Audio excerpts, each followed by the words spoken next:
Tony Fabrizio, who's the lead pollster for the internal Trump polls, released a memo today going through the 7 battleground states that a lot of people have focused on. In every single one of those 7 battleground states, all of these RFK Jr. voters break towards Trump.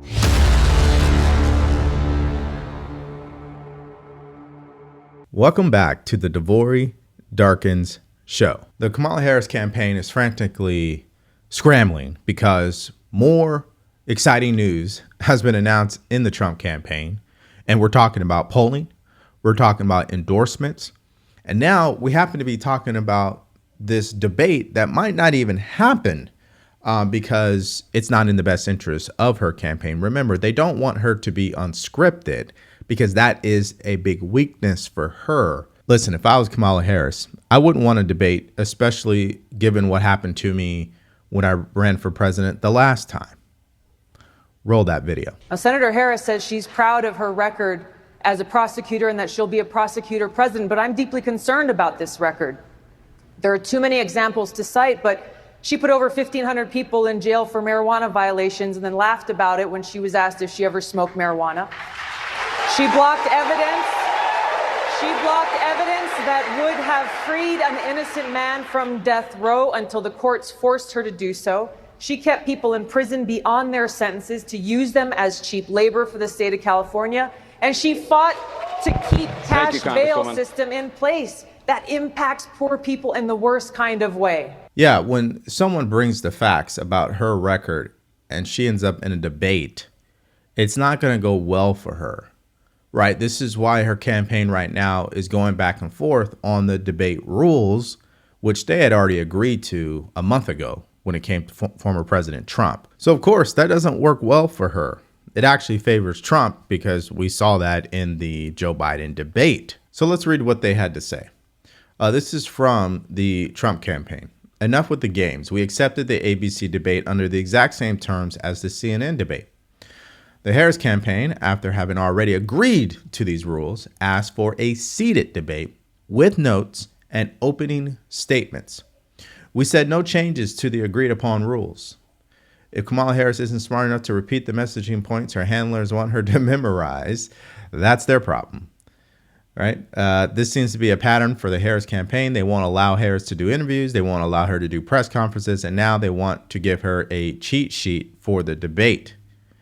And Trump said, my guess is that they're looking for a way to get out of the debate, which is what he said here. President Trump, would you want the microphones muted in the debate whenever you're not speaking?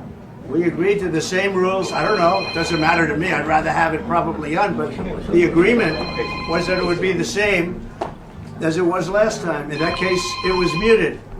I didn't like it the last time, but it worked out fine. I mean, ask Biden how it worked out. It was fine. And I think it should be the same. We agreed to the same rules and same specifications. And I think that's probably what it should be. But they're trying to change it. The truth is they're trying to get out of it because she doesn't want to debate. She's not a good debater. She's not a smart person. She doesn't want to debate. I mean, he sums it up right there. I absolutely agree. I mean, why change the rules at the last minute? I mean, we're only 2 weeks out from the debate. I mean, we've been knowing this was going to happen for quite some time now. Why are you going back on the rules? Oh, I know why. Because it's going to expose her weaknesses. You see, that's the thing you have to respect about Trump. It doesn't matter what it is. He's going to go in there and do it regardless. So the bottom line is she doesn't want to debate this guy. And if they are going to do it, they want to repeat a moment that she had like this. Joe Biden has been very clear. He will not raise taxes on anybody who makes less than $400,000 a year. He said he's going to repeal the Trump tax cuts. Mr. Vice President, I'm speaking. Well, I'm speaking. It'd be important if you said the truth. Joe Biden said twice in the debate last week that he's going to repeal the Trump tax cuts. That was tax cuts that gave the average working family $2,000 in a tax break every single year. Senator, that is absolutely not true. Is he only going to repeal part of the Trump tax cuts? If you don't mind letting me finish, we can then have a conversation. Okay? Please. Okay. Yeah. So this is what her campaign wants her to do.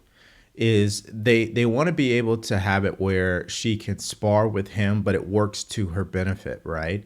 And to have a moment where it's like, it's a woman standing up for herself against a man who's aggressive. That's really how they're wanting to frame this debate if it does happen. Because if I was part of her campaign, that's what I would be trying to do. I would try to make Trump look like a sexist, that he's aggressive and he's scary and he's like this guy who wants to control women. So I need to change the rules to help me accomplish that, of course. That's what's going on right now. And what else is going on, which isn't great news for her campaign, is the RFK Jr. endorsement and the votes that he's going to bring to this campaign.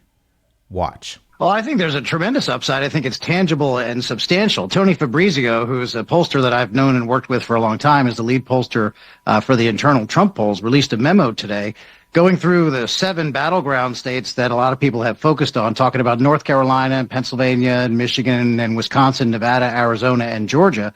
And in every single one of those 7 battleground states, all of these RFK voters, RFK Jr. voters, break towards Trump. Some of them, Trump is getting 2/3 of the RFK voters, and he's getting about 4%, 3% in these states. And in a state like Pennsylvania, where it could well come down to, tens of thousands of votes, a half a point or 3/4 of a point, that may well make the difference in who the next president is. A lot of people have said that Pennsylvania is going to be the key for Kamala Harris. Democrats cannot win the presidency without Pennsylvania. That is the conventional wisdom. If RFK Jr. makes the difference in other states and Pennsylvania, it really could spell the difference in this campaign. Now, he's spot on. And if you were to watch the media, they are not going to support that type of narrative. Because remember, they want her to win the election, okay? If you polled the media, they want Kamala Harris to win the election. So they're not going to push what he just said a lot, right? You're not going to hear that very often. What you're hearing, and this is a whole separate video, all of these people coming out and bashing RFK Jr. and saying his vote doesn't matter, he's weird, he's crazy, etc. But the problem is men lie, women lie, numbers don't. And RFK Jr. was polling 5, 6, as high as 7 percentage points. So even if he only got 2/3 of that, that makes a huge difference. And when you have someone like Jake Tapper from CNN sounding the alarm on this when it comes to the polls, it does make you pause. So this was earlier this morning where someone put up the battleground states and they used like the internal polling that they were getting. And it had Trump winning in North Carolina, winning in Arizona, winning in Nevada, winning in Georgia, and it had Harris winning in Pennsylvania, Wisconsin, and Michigan. So obviously, if that happens, she would be elected, right? However, Jake Tapper came out and said this, checked in with sources in Michigan, Wisconsin, and Pennsylvania today, and all of them said that the race is essentially tied within the margin of error. Then he goes on to say, here's the latest in the blue wall states. In Michigan and Wisconsin, Harris is maybe up a point or 2. Pennsylvania, she may be down a couple points. This is what my sources said. She's doing better than Biden was. However, in Pennsylvania, she has lost ground. When you go on to X and you say things like this, you're obviously going to get a lot of backlash, especially if you are on the left. So, of course, Jake Tapper was attacked for that comment. And of course, this is what he had to say. To be clear, this is not public polling information. This is from internal political polling to which parties and politicians have access to. I understand skepticism about polling, but the internal polls tend to be more comprehensive and detailed, meaning what? He's stating what's actually going on. She's losing in Pennsylvania. Now, Michigan and Wisconsin, yeah, that makes sense. She's up a point or 2. And I keep saying Trump is going to overperform. So this is not great news for her campaign. I know they have to be scrambling because they've tried every single trick in the book and they're saying the race is still tied. Think about that. And then to make matters worse, you have a former Democrat again come out and endorse former President Trump. Roll that video. I am proud to stand here before you today, whether you're a Democrat, a Republican, or an independent. If you love our country, as I do, if you cherish peace and freedom as we do, I invite you to join me in doing all that we can to save our country and elect President Donald J. Trump and send him back to the White House to do the tough work of saving our country and serving the people. Thank you very much. Thank you very much, Mr. President. Yeah, so that's Tulsi Gabbard, who was a former Democrat congresswoman from Hawaii, lieutenant colonel in the Army National Guard, is now an independent, has officially come out publicly and endorsed former President Trump, just like Robert F. Kennedy Jr. did on Friday. Now, this is continuing to be bad news for the Democratic Party because their aggressive approach to use Kamala as their next puppet, some of it is backfiring and causing these Democrats to pretty much leave the party and speak up against the Democratic Party.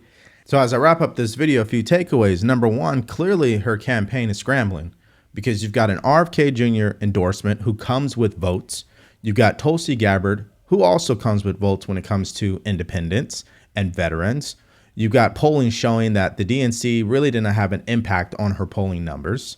You have polls showing that she's still behind in Pennsylvania, a crucial state she has to win. Also, the poll numbers show she's not where she needs to be if you compare it to Joe Biden in 2020 and Hillary Clinton in 2016. Then you throw in the fact that they're trying to back out of the debate. You clearly, anyone with common sense sees that they're trying to manipulate the rules to make sure it works in her favor because she is a weak debater when she cannot look at scripts or a teleprompter or her notes and she has to be raw and uncut. That is not going to work for her. And my second takeaway is just notice her campaign. She's not saying anything. It's her staff or her campaign handlers that are coming out and making statements on her behalf. That's going to backfire as well, because sooner or later, American people don't want to hear from them. I think they're already there with that. They don't want to hear from her sidekicks. They want to hear from her, and she's yet to do that. So it's a calculated risk. It's my opinion that it's more likely to blow up in their face than work for them when it comes to winning this election. So that's my mindset. What do you guys think about this news that Tulsi Gabbard has formally endorsed former President Trump? What do you think about the polls showing that it's not looking good for her still? She has not made the progress she needs to make if she wants to win this election. After everything that has happened, how could she still be tied with him?